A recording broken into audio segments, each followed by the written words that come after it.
بسم اللہ الرحمن الرحیم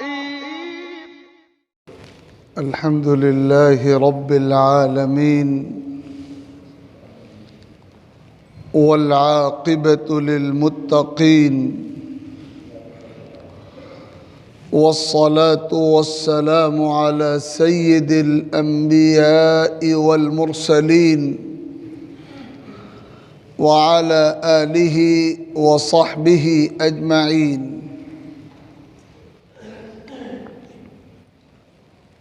أما بعد فأعوذ بالله من الشيطان الرجيم. بسم الله الرحمن الرحيم.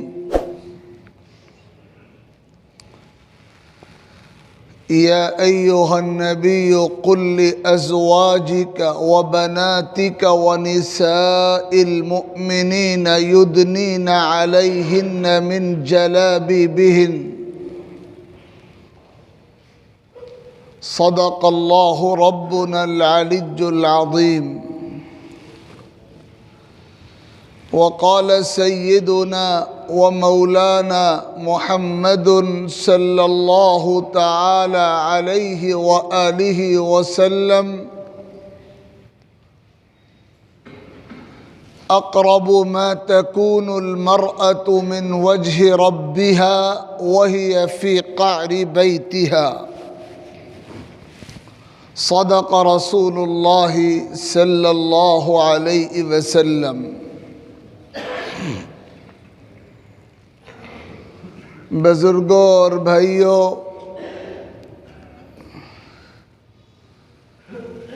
آپ سب کے علم میں ہے کہ پچھلے کئی ہفتوں سے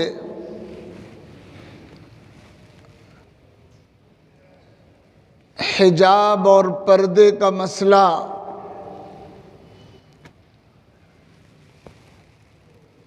انتہائی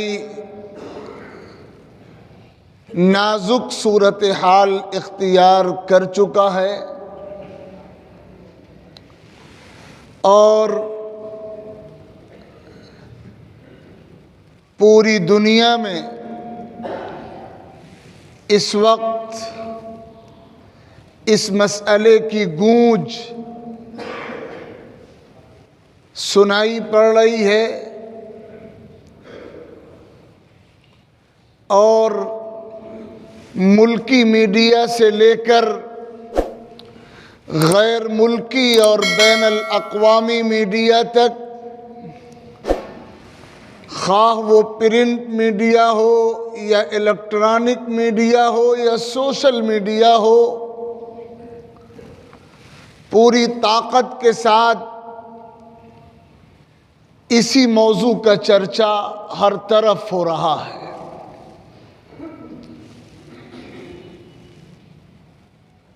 کرناٹک کے ایک علاقے سے یہ مسئلہ ایک چنگاری کی شکل میں شروع ہوا، اور پھیلتے پھیلتے اور بڑھتے بڑھتے آگ کے خطرناک شعلے کی شکل اختیار کرتا ہوا پورے ملک میں اور ملک سے باہر دیگر علاقوں تک پہنچ گیا. اور ایک طبقہ جو ایسے موقعوں کی تاک میں رہتا ہے، بلکہ اگر باریکی سے دیکھا جائے تو اس طرح کے مواقع کے پیدا ہونے اور ظاہر ہونے میں اسی طبقے کے افراد کی سازشیں کار فرما ہوتی ہیں. تو جو طبقہ ایسے موقعوں کی تاک میں رہتا ہے، اس نے حسب عادت اپنی روایات کے مطابق اسلام کے خلاف، تعلیمات اسلام کے خلاف،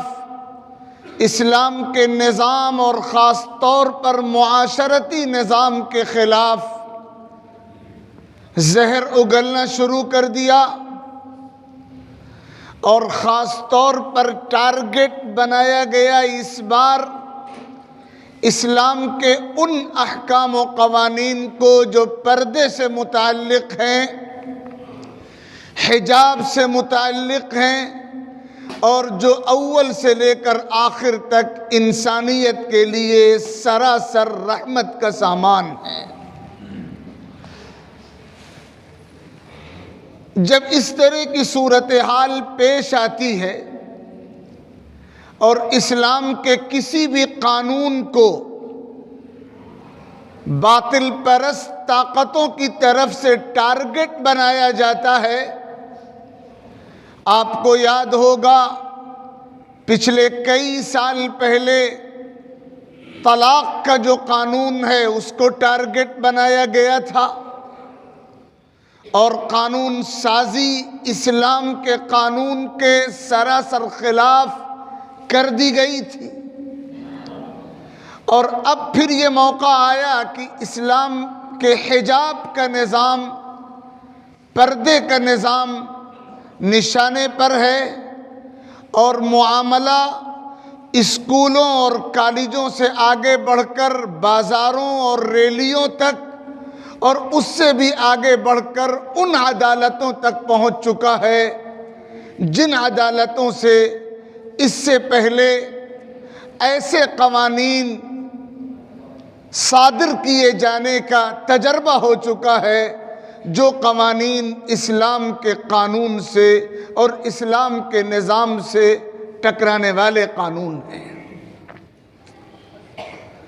اونٹ کس کروٹ بیٹھے گا، فیصلہ کیا آئے گا، یہ مستقبل کا موضوع ہے، لیکن میں آج کی اس مجلس میں آپ کے سامنے جو بات عرض کرنا چاہتا ہوں وہ یہ ہے کہ جب اس طرح کا کوئی بھی موقع آتا ہے تو ایک رخ تو ان افراد کا ہوتا ہے جو اسلام کو ٹارگٹ بنانے کا مشن لے کر زندگی گزارتے ہیں، وہ غیر مسلم، وہ فرقہ پرست اور اسلام کے تعلق سے اپنے سینوں اور دماغوں میں غلط سوچ رکھنے والے لوگ، جن کا اپنا کام ہوتا ہے اسلام کے نظام کو بدنام کرنا، منفی نیگیٹو پروپیگنڈا مہم چلانا اسلام کے خلاف۔ ایک طبقہ تو یہ کام کرتا ہے۔ افسوس یہ ہوتا ہے کہ ہم مسلمان جو کلمہ گو ہیں اور جو اپنی زبان سے اعلان کرتے ہیں قرآن پر ایمان کا، اپنی زبان سے اعلان کرتے ہیں حدیث و سنت پر ایمان کا،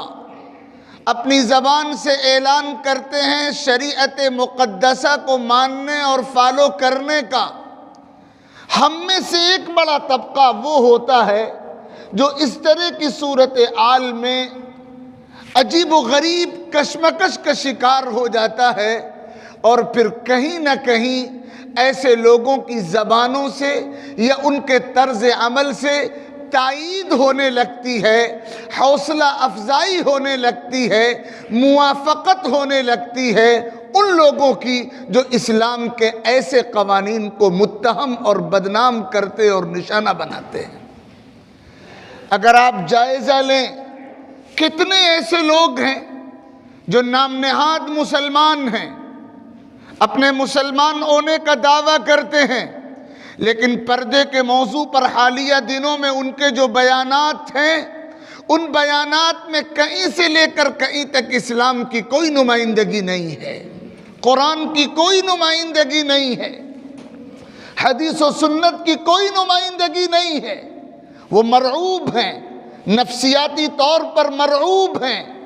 اور مرعوبیت کے عالم میں چلو تم ادھر کو ہوا ہو جدھر کی، وہ انہی لوگوں کے سر میں سر ملانا شروع کر دیتے ہیں اور انہی لوگوں کی باتوں کی تائید کرنی شروع کر دیتے ہیں جن کا کام ہی ہے اسلام کو متہم اور مطعون کرنا، ٹارگٹ بنانا، نشانہ بنانا، ہدف بنانا۔ یہ طبقہ ہمارے درمیان ہے۔ اچھا، دوسری طرف مسلمانوں کی اکثریت ان افراد پر مشتمل ہوتی ہے ایسے معاملات میں جو اسلام کے قانون کے برحق ہونے پر تو ایمان رکھتے ہیں، اگر ان سے پوچھا جائے کہ پردے کے سلسلے میں آپ کیا رائے رکھتے ہیں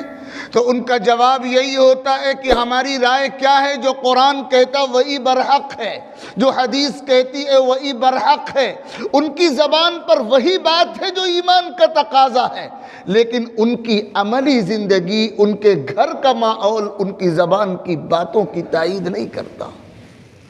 یہ دو رنگی ہے کہ ہم زبان سے یہ کہیں کہ ہم پردے کے نظام کو مانتے ہیں، قرآن مجید کی 10 آیات میں رسول اکرم صلی اللہ علیہ وسلم کی 50 حدیثوں میں اس نظام کا تذکرہ ہے، کلیئر تذکرہ ہے، واضح تذکرہ ہے، حکم ہے پردے کا، حکم ہے نقاب کی چادر اوڑھے بغیر باہر نہ نکلنے کا، حکم ہے اجنبیوں پر نظر نہ ڈالنے کا، حکم ہے اپنے آپ کو با پردہ رکھنے کا، حکم ہے اپنے آپ کو مستور رکھنے کا۔ ہم اپنی زبان سے تو اس حکم کو ماننے والے ہیں، اپنی زبان سے اقرار کرتے ہیں کہ ہمیں یہ حکم تسلیم ہے، لیکن ہماری عملی زندگی ہمارے زبان کے بولوں اور دعووں کا ساتھ نہیں دیتی۔ کیا آپ یہ توقع رکھتے ہیں کہ اس دو رنگی پر اللہ تعالیٰ کی رحمت کے فیصلے اتریں گے؟ انگلیوں پر گنے جا سکنے والے ہیں وہ مسلمان جو اسلام کے احکام پر عمل کرنے کے زبان سے بھی دعوے دار ہیں اور ان کی عملی اور گھریلو زندگی بھی اس کے مطابق ہے۔ میں اگر اللہ کے گھر میں کہوں تو بالکل مبالغہ نہیں ہوگا، 95% مسلمان ایسے ہیں جن کے گھروں میں شرعی پردے کے نظام پر عمل نہیں ہے۔ ہمیں جھانکنا چاہیے اپنے گریبانوں میں، ہم کیسے مسلمان ہیں اور کیسے ایمان کا دعویٰ ہماری زبانوں پر سجتا ہے، اور کیسے ہم فخر کرنے کے حقدار ہیں اللہ کی بندگی اور رسول کی غلامی پر، جب ہم نے یہ طے کر رکھا ہے اپنی عملی زندگی میں کہ ہمیں قرآن کے اس حکم کو فالو نہیں کرنا ہے، ہمیں سنت کے اس حکم کو فالو نہیں کرنا ہے جس کا تعلق پردے سے ہے۔ پیغمبر علیہ السلام کے گھر کو دیکھا جائے، آپ کی بیویوں کی سیرت پڑھی جائے، آپ کی بیٹیوں کی سیرت پڑھی جائے، آپ کی زیر تربیت خواتین کی سیرت پڑھی جائے، صحابیات کی سیرت پڑھی جائے، ہم نام تو لے رہے ہوتے ہیں حضرت خدیجۃ الکبریٰ کا، نام تو لے رہے ہوتے ہیں حضرت عائشہ صدیقہ کا، نام تو لے رہے ہوتے ہیں حضرت فاطمہ اور حضرت زینب اور حضرت رقیہ اور حضرت ام کلثوم رضی اللہ عنہن و ارضاہن کا، لیکن ہماری عملی زندگی میں کوئی چھاپ نہیں ہے، کوئی جھلک نہیں ہے، کوئی پرچھائی نہیں ہے، کوئی عکس نہیں ہے، کوئی اثر نہیں ہے ان پاک باز مقدس آئیڈیل مثالی خواتین کی سیرت و کردار کا۔ یاد رکھیے، جو حالات وقفے سے ہمارے سامنے آتے ہیں، کبھی اسلام کے مسجد کا نظام چیلنج کیا جاتا ہے، کبھی طلاق کے نظام کو ٹارگٹ بنایا جاتا ہے، کبھی حجاب اور پردے کے موضوعات کو ٹارگٹ بنایا جاتا ہے، اور جو لوگ یہ کام کر رہے ہیں ان کی لسٹ میں یہی 2-3 چیزیں نہیں ہیں، بہت لمبی لسٹ ہے ان کے پاس۔ وہ آپ کو ایسا مسلمان دیکھنا چاہتے ہیں جو لولا اور لنگڑا مسلمان ہو۔ وہ جانتے ہیں کہ مسلمان اسلام سے دستبردار نہیں ہو سکتا، اس لیے اس کو اسلام سے تو باہر نہیں کیا جا سکتا، لیکن ہاں ان کی کوشش ہے اسلام کی ایسی تصویر بناؤ، لولی لنگڑی تصویر، غلط تصویر، مسخ شدہ تصویر، اور اسی تصویر کو اسلام کا ٹائٹل بنا کر ان کے دماغوں میں اتار دو۔ آپ بتائیے، وہ اسلام جو پردے کے حکم کی پابندی کی تلقین کرتا ہو وہ سچا اسلام ہے، یا وہ اسلام جو پردے کے نظام کے بغیر ہو وہ سچا اسلام ہے؟ صرف پردے کا موضوع نہیں، پوری لسٹ ہے آپ کے ان دشمنوں کے سامنے جنہوں نے طاقت لگا رکھی ہے آپ کو اسلام سے منحرف کر دینے کی، اور خالص اسلام کی روح آپ کے جسموں سے اور آپ کی تہذیب سے نکال دینے کی۔